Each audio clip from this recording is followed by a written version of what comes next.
હાય, હું છું અક્ષિતા અને હું અહીંયા ભણાવું છું સાયકોલોજી. આ આપણો સાયકોલોજીનો ક્લાસ છે. સો આજે પણ આપણે ભણીશું. તેના પહેલાં સૌથી પહેલાં તો ચેનલને સબસ્ક્રાઈબ કરી દો, લાઈક કરી દો અને શેર કરી દો.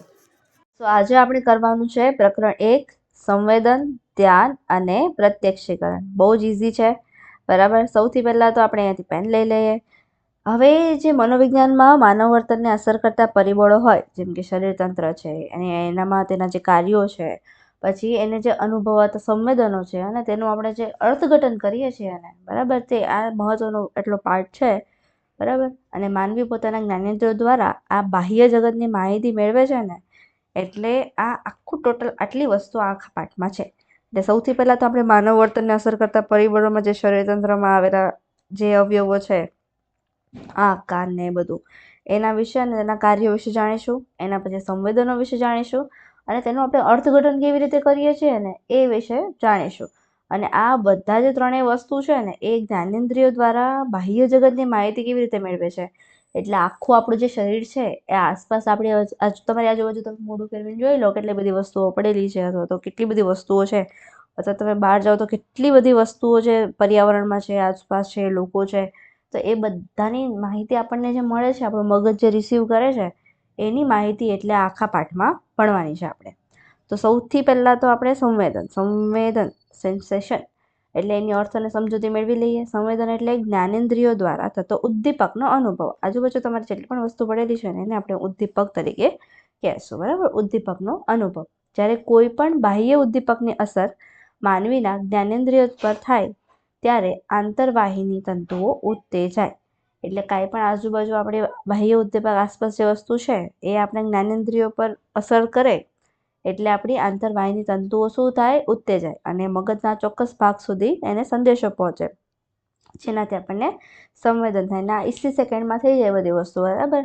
તમે હજી વિચારો કે કંઈક વસ્તુ એકદમ કીડીએ બટકું ભર્યું, તો એ જે સેકન્ડે ભર્યું એ જ સેકન્ડે તમને ત્યાં દુખાવો થાય, તમારા મગજ સુધી એ વાત પહોંચે કે ક્યાંક તો દુખાવો થયો, તમે નીચે જુઓ એટલે ખબર પડી કે તો કીડી છે, તમે તરત ત્યાં પગ ઉપાડી લો, કીડીના હા ઉપર હાથ નાખી દો, બરાબર. તો આ 20 સેકન્ડમાં આ બધી વસ્તુઓ થાય એને સંવેદન કહેવાય. અને સંવેદન એટલે સભાન અવસ્થામાં સર્જાતું એવું પરિવર્તન કે જે ચેતાતંતુઓની અસાધારણ ઉત્તેજના મગજમાંના સંવેદન વિસ્તાર કેન્દ્રો સુધી પહોંચવાથી ઉત્પન્ન થાય છે.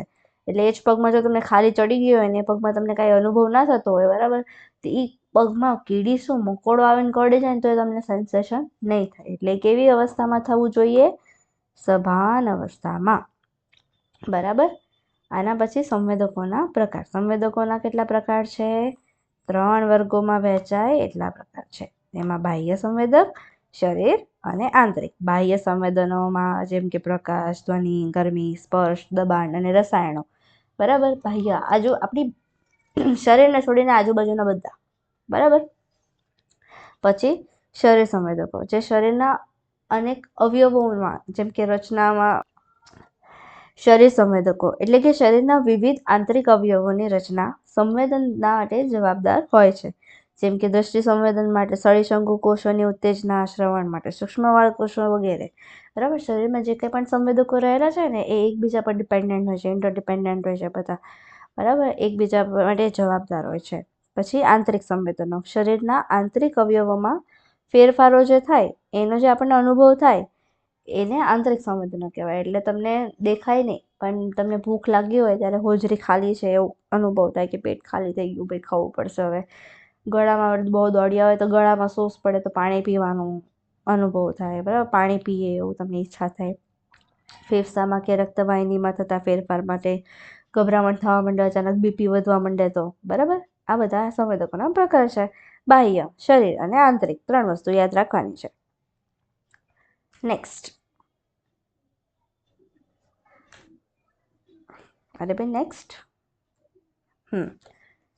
સંવેદનના મુખ્ય પ્રકારો. હવે સંવેદનના મુખ્ય કેટલા પ્રકાર છે? સંવેદનના મુખ્ય 5 પ્રકાર છે. દ્રષ્ટિ, શ્રવણ, ગંધ, સ્વાદ અને સ્પર્શ, બરાબર. એમાં સંવેદનમાં પહેલું કયું છે? દ્રષ્ટિ સંવેદન. આંખ વગર આપણે કાંઈ કરી શકીએ નહીં, એટલે સૌથી મહત્વનું છે. મનોવિજ્ઞાનમાં ઓબ્ઝર્વેશન બહુ મહત્ત્વનું છે. એટલે જે આપણે જે કંઈ પણ જોઈએ છીએ, આપણે એનાલિસિસ કરીએ છીએ, બહુ મહત્ત્વનું છે. એટલા માટે આપણું જે દૃષ્ટિ સંવેદન છે એ માનવ જીવનના તમામ સંવેદકોમાંથી સૌથી મહત્ત્વનું છે. એટલા માટે સૌપ્રથમ મૂક્યું છે. અનિવાર્ય શરત શું છે કે પ્રકાશ હોવો જોઈએ. પ્રકાશની હાજરી અનિવાર્ય. આજુબાજુમાં પ્રકાશ ના હોય, લાઇટ ના હોય, સૂરજદાદા ના હોય, ચંદામામા ના હોય તો આપણને આજુબાજુની વસ્તુઓ દેખાય નહીં. એટલે પ્રકાશ પડવાથી આપણને વસ્તુઓ દેખાય છે. પ્રક્રિયા શું છે કે પ્રકાશનું કિરણ દકપટલમાંથી કીકી અને નેત્રમણીમાંથી પસાર થઈને નેત્રપટલના ચોક્કસ ભાગ સુધી પહોંચે ત્યાંથી દૃષ્ટિચેતાઓ મારફતે પ્રતિબિંબ મસ્તિષ્કના છાલના પશ્વખંડમાં આવેલા દૃષ્ટ સંવેદન વિસ્તારમાં પહોંચતા દૃષ્ટિ સંવેદનાનો અનુભવ થાય છે. એટલે કે આપણો જે કંઈ પણ પ્રકાશ, એટલે તમે અત્યારે આ વિડીયો જોઈ રહ્યા છો, તો આ વિડીયો જોઈ રહ્યા છો એનો એક પ્રકાશ બરાબર તમારી આંખમાં જાય છે. એ ચેતાતંત્ર મારફતે તમારા મગજમાં જે પશ્વખંડ આવેલા છે ને ત્યાં એના પર એનું ચિત્રણ થાય છે. એટલે એ ઇમેજ ત્યાં છપાય છે અને તમને આંખમાંથી દેખાય છે. તમને ભલે તમે આંખથી જ જોઈ રહ્યા છો પણ એનું જે ઇમેજ છે ને, ઇમેજ ક્યાં બને છે? એ મગજના પાછલા ભાગમાં બને છે. બરાબર? એટલા માટે તમે અત્યારે વિડીયો જોઈ રહ્યા છો એવો તમને અનુભવ થઈ રહ્યો છે. હવે કીકી એ કોઈ અવયવ નથી પણ એક નાનું એવું છિદ્ર છે. એક ઇંચનું એવું છિદ્ર છે. બરાબર? એની આસપાસ શું હોય? કીકીની આસપાસ શું હોય? કૃષ્ણમંડળ હોય. બરાબર? તમે તમારી આંખને જોજો કેમેરામાં, એક વચ્ચે કાળું હશે, કાળા કલરનું, એની આસપાસ બધાના અલગ અલગ રંગ હોય. બધાને સેમ રંગ તો નહીં, કોકનું કાળી હશે, કોકનું ભૂરી હશે. બધી જે આંખમાં આસપાસ જે આવેલું હોય છે ને એને આપણે શું કહીશું? કૃષ્ણમંડળ. હવે એની તીવ્રતા પ્રત્યે અતિ સંવેદનશીલ હોય છે. એટલે કે જ્યારે પ્રકાશ આવે ને આપણી આંખ સામે ત્યારે એ જે કૃષ્ણસાય હોય એ નાના છાયા રાખે. બરાબર? પ્રકાશ વધે તો કીકી નાની બને અને પ્રકાશ ઘટે તો કીકીનું કદ વધે. આ હતું આપણું દૃષ્ટિ સંવેદન. હવે આપણે જોઈશું શ્રવણ સંવેદન, એટલે સાંભળવું. શ્રવણ સંવેદન જગતના સાથેના જીવન સંપર્ક માટે આવશ્યક છે. હવે આસપાસમાં આપણને અવાજ ન આવે કાં તો સંભળાય નહીં તો આપણું જીવન બહુ મુશ્કેલીભર્યું બની જાય. બરાબર? તેથી અવાજ આપણને શું મદદ કરે? દિશા પારખવામાં મદદ કરે, અંતરનો અંદાજ આવે, ધ્વનિના આંદોલનનું સ્વરૂપ સમજવામાં મદદ કરે. આ બધામાં આપણને કોણ મદદ કરે? શ્રવણ સંવેદન. બરાબર? શ્રવણની સીમા શું છે? 20 થી 20,000 CPS સુધી. એટલે કે આપણે છે ને મનુષ્ય એ 20 થી નીચેનું ન સાંભળી શકીએ અને 20,000 થી ઉપરનું ના સાંભળી શકીએ. 20 થી નીચેનું આપણે સંભળાય નહીં અને 20,000 ઉપરનું આપણે સાંભળી શકીએ નહીં. આપણા કાન ફાટી જાય. બરાબર? અને એટલા સુધીનું હળનું જે કંપન હોય ને એ આપણે સાંભળી શકીએ. કાનના વિવિધ વિભાગો, એટલે કાનના વિભાગો એમાં પહેલાં તો બાહ્ય, જે તમે અડી શકો છો ને કાન, બરાબર, બહાર, એ બાહ્ય કર્ણ. કાનની બોટ, કર્ણનલિકા અને કર્ણપટલ. અહીંયા ચિત્રમાં તમારા પાઠ્યપુસ્તકમાં પણ ચિત્ર આપેલું હશે. બરાબર? આટલું આ છે કર્ણનું પહેલું. અને જે કર્ણઢોલ સુધી, અહીંયા સુધી તમે ગણી લો. પછી મધ્ય કર્ણ, હથોડી, એરણ અને ટેંગડું. બરાબર? આવડ. હવે આ હથોડી, એરણ અને પેંગડું જે છે, બરાબર, એ શું કરે છે? એ જ્યારે પણ કોઈ પણ અવાજ આવે છે ત્યારે હથોડી, એરણ અને પેંગડું એ કંપન થાય છે. કંપન થાય છે એટલાથી એ શ્રવણ, એટલે જે કંઈ પણ કંપન થાય છે આપણને, તમને જે કંઈ પણ સંભળાય છે એ કંપન થાય છે. એટલા માટે તમારું જે ફ્લૂઇડ હોય, એટલે મધ્ય ભાગમાં જે શંખાકૃતિ કર્ણશંખ અર્ધવર્તુળાકારના કર્ણવલયો અહીંયા આપેલા છે, બરાબર, એનાથી થ્રુ થઈને એ આગળ પ્રોસેસ થાય. હવે પ્રક્રિયા આપણને નીચે આપી છે, આપણે વાંચી જઈએ. ચલો. અવાજના મોજાઓ કર્ણઢોલ સુધી આવે. બરાબર? આ કાન છે, કાનથી અંદર આવ્યા, અહીંયા ભટકાણા. બરાબર? અહીંયા ભટકાય ને એટલે શું કરે? અહીંયા બધું ધ્રુજારી ઉત્પન્ન થાય. ધ્રુજારી ઉત્પન્ન થાય, બરાબર, એટલે એ બધા એ અસ્થિ તરંગોમાં રૂપાંતરિત થાય. એટલે તમે ઇમેજિન કરો કે કોઈ પણ અવાજ તમારા અત્યારે કાનમાં આવી રહ્યો છે, એ એક કંપન છે, એક વાઇબ્રેશન છે. એ વાઇબ્રેશન તમારા કાનમાં આવે એટલે આ બધું હલે અને જેવું તમને સંભળાઈ રહ્યું હોય ને એવું તમારા કાનમાં પછી ફ્લૂઇડની તરીકે આગળ વધે. એટલે કર્ણમાં પ્રવાહી તરંગમાં પરિવર્તિત થાય અને આ સૂક્ષ્મ વાળકોષોને ઉત્તેજે છે. અહીંયા આગળ જે વાળકોષો આવેલા હોય ત્યાં ઉત્તેજે અને ચેતા પ્રવાહ જે હોય એ આપણા ઉત્પન્ન થાય, એનાથી લઈને મગજના નિમ્ન ખંડમાં આવેલા શ્રવણ કેન્દ્ર સુધી પહોંચે. જેવી રીતે આંખમાં પશ્વખંડ હતું ને એમાં અહીંયા શું આવશે? નિમ્ન ખંડ. બરાબર? અને આપણને શું થાય? ધ્વનિ સંવેદન થાય. ત્રીજું છે ગંધ સંવેદન. ઘ્રાણેન્દ્રિય, એટલે કે નાક દ્વારા જે આપણે સુગંધ કે ગંધ જે સંવેદન અનુભવ થાય છે, સૂંઘીએ છીએ તો કેવું આપણને, તમે અત્યારે બેઠા છો, સુગંધ લ્યો, એક મસ્ત ઊંડો શ્વાસ લ્યો, કેવી આવે છે આપણને? સુગંધ આવે છે. કારણ કે ગંધના પ્રકાર હું તમને કહી દઉં. ગંધમાં શું કઈ કઈ આવે? બળતી વસ્તુની ગંધ, સડેલી વસ્તુની ગંધ, ઈથરની ને મસાલાની ને રાળની. બાકી બધી શું કહેવાય? સુગંધ. બરાબર? તમને આમાંથી કોઈ ગંધ ના આવતી હોય, તમને અત્યારે સુગંધ આવી રહી છે.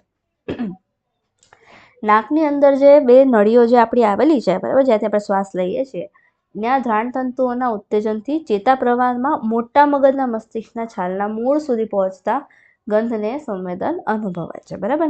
જે નાકથી આપણે શ્વાસ લઈએ છીએ એ ઉપર જેમ જેમ થતું થાય એમાં મગજ સુધી પહોંચે અને આ મસ્ત ગંધ છે કે સુગંધ છે આપણને ખબર પડી જાય. ચાલો, 4th, સ્વાદ સંવેદન. સ્વાદ સંવેદન હવે જીભ દ્વારા જે આપણે વિવિધ રસાયણ ઉદ્દીપકોમાંથી ઉત્પન્ન થાય ને એથી સ્વાદનું સંવેદન થાય. બરાબર? આપણે જે કંઈ પણ વસ્તુ ખાઈએ પીએ એમાંથી જે રસ આવે, એમાંથી જે સ્વાદ આવે, એનાથી જે સંવેદન આપણને અનુભવ થાય એને આપણે સ્વાદ સંવેદન કહીએ છીએ. જીભની જે ખરબચડી સપાટી આવેલી હોય છે ને, આપણે જીભ સીધી નથી, એમાં ઘણી બધી નાની નાની પેલી સ્નાયુ જે આવેલું છે એને સ્વાદગણ કે રસગંધ કહેવાય છે. બરાબર? હવે સ્વાદ ક્યાં ક્યાં લાગે? બધી જગ્યાએ સ્વાદ ના લાગે. જો, મીઠો ક્યાં લાગે? મસ્ત આપણે આઈસ્ક્રીમ ખાઈએ ને આગળથી ચાટીને સરસ રીતે, એટલે મુખ્ય જે સ્વાદ આપણા જે છે એમાંથી ગળ્યો સ્વાદ આગળ આવે. બરાબર? અગ્રભાગમાં. ખારો સ્વાદ અહીંયા બાજુમાં આવે. તમને ક્યારેક બહુ જ ખારું લાગ્યું હોય ને આજુબાજુમાં અહીંયાથી ખારું લાગ્યું હોય ને ત્યાં થોડુંક ચચરવા માંડે, ખબર? આજુબાજુમાં જીભમાં, એટલે સોલ્ટી સ્વાદ ત્યાં વધારે લાગે. પછી ખાટો સ્વાદ એની પાછળ અને કડવો સાવ પાછળ. બરાબર? અને મધ્ય ભાગમાં કાંઈ પણ પ્રકારનો આપણને એટલો બધો સ્વાદ આપણને લાગતો નથી. એટલે દવા ખાવી હોય ને તો અહીંયા રાખીને ખાઈ લેવાની. પછી આયુર્વેદના પ્રમાણે તો મીઠો, ખારો, ખાટો અને કડવો ઉપરાંત તો તીખો અને તુરો પણ, એમ 6 છે કુલ. કેટલા? 6. તીખો અને તુરો. તીખો અને તુરો એક્ઝેક્ટલી ક્યાં આપણને ફીલ થાય છે ને એ આપણને નથી ખબર, પણ થાય છે. પછી 5મું છે સ્પર્શ, ત્વચા સંવેદન. એટલે સમગ્ર શરીરની રચના છે, વાળથી લઈને અંગૂઠા સુધી, એમાં શું છે? ત્વચા પથરાયેલી છે. બધી જ જગ્યાએ આપણને સેન્સેશન થાય. બરાબર? કોઈ આપણને હાથમાં ચીટીઓ ભરે, પગમાં ચીટીઓ ભરે, કમર પર ચીટીઓ ભરે, બધી જગ્યાએ આપણને સેન્સેશન તો બરાબરનું જ થાય છે. બરાબર? હવે સ્પર્શ જે છે ને એના 4 સંવેદનોનો અનુભવ થાય છે. કયા કયા? તો કે ઉષ્ણતા, શીતળતા, સ્પર્શ, દબાણ અને વેદના. કેટલા? 4. સો ઉષ્ણતામાં તમે ખબર છે કે ગરમી, ઉનાળો હોય તો કેવી ગરમી થાય, ક્યાંક ગરમ જગ્યાએ જતા રહીએ કે કંઈક આપણને દાઝી જાય. શીતળતામાં ઠંડા પાણીમાં આપણે નાહવા જઈએ અથવા તો ઠંડુ કંઈ પડી જાય, બરફ આપણે લઈએ હાથમાં, તો શીતળતાનો અનુભવ થાય. સ્પર્શ કે દબાણ, કોઈ આપણને ધક્કો મારે, દબાવી દે, કાં તો આપણે ઉપર ગાડી પડી જાય, કાં તો કંઈ વસ્તુ આપણે ભારી વસ્તુ ઉપાડીએ તો આપણે દબાણનો અનુભવ થાય. બરાબર? અને વેદના, જ્યારે કોઈ ચીટીઓ ભરે, કંઈક બહુ જોરથી વસ્તુ છોલાઈ જાય, કાં તો બળી જાય તો આપણને વેદનાનો અનુભવ થાય છે. બરાબર? પ્રક્રિયા શું છે? ત્વચામાંથી ઉત્પન્ન થતો જે ચેતા પ્રવાહ છે ને એ કરોડરજ્જુ મારફતે ક્યાં જાય? પશ્વ મગજમાં જાય. અને મગજની ખાંચની બરાબર પાછળ આવેલા ત્વચા સંવેદન કેન્દ્રમાં પહોંચે છે. ત્યારે સ્પર્શ સંવેદનનો અનુભવ થાય છે. તમારે હાથ એકદમ કે લોખંડની વસ્તુમાં હાથ તીર રુદ્રાનો વાગી જાય, જેમ વાગે ને એમ તરત તમારી નજર પડે, તમને આમ તમે હાથ પર હાથ રાખો કે આ શું વાગ્યું, અને એટલી સેકન્ડોમાં તમારા હાથના જે તંતુઓ હોય ને એ કરોડરજ્જુથી પહોંચીને મગજ સુધી અને કંઈ પણ દે કે જો આ એને વાગ્યું, એવી રીતે. બરાબર? મોટાભાગના સ્પર્શ સંવેદનો મિશ્ર પ્રકારના હોય છે. એટલે તમને વાગ્યું તો તમને કદાચ થોડોક દબાણનો પણ અનુભવ થયો અને વેદના પણ થઈ. બરાબર? એટલે મિશ્ર પ્રકારના હોય છે. પછી જેમ કે વરસાદમાં આપણે નાહવા જઈએ તો ઠંડક પણ થાય ને આમ ભીનું ભીનું છે એવું પણ લાગે, એવી રીતે. પછી હવે બીજું આપણું છે ધ્યાન.